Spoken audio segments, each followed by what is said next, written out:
ഒരു തെണ്ടി വന്ന് എഴുതി വെച്ചേക്കും അയാൾ പൈസ തരില്ലെന്ന്. നിൻ്റെ കയ്യിൽ അതിന് പൈസ എങ്ങാനും ഉണ്ടോ? ഒരു 5 കാശ് എടുക്കാനുണ്ടോ? ഇല്ല. നിനക്ക് ചാനലുണ്ടോ? ഇല്ല. ഇതുപോലെ സംസാരിക്കാനുള്ള കഴിവുണ്ടോ? ഇല്ല. അങ്ങനെയൊന്നുമില്ലാത്ത ഒരു കഴിവുമില്ലാത്ത നീ വന്ന് എനിക്ക് പണം തരില്ല എന്ന് പറയുന്ന നിന്നെ ഞാൻ ചവിട്ടി അരച്ച് കളഞ്ഞു. ഞാൻ പൈസ തരില്ലെന്ന്. നിന്റെ പണത്തെ ആർക്ക് വേണം? ഞാൻ ചോദിച്ചോ നിന്നോട് പൈസ? ഇല്ല, ഞാൻ നിന്നോട് പണം ചോദിച്ചിട്ടില്ല.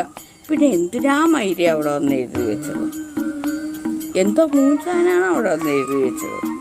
വിഡ്ഢി, വിഡ്ഢി, പമ്പര വിഡ്ഢി. എന്തിനാണ് ഇങ്ങനെ വിഡ്ഢിയാകുന്നത്? സ്വയം എൻ്റെ നാഗാദേവിയുടെ മുന്നിൽ, ഈ ലോകം അറിയപ്പെടുന്ന നാഗാദേവിയുടെ മുന്നിൽ വന്ന് എന്തിനാണ് നീ വിഡ്ഢിയാകുന്നത്?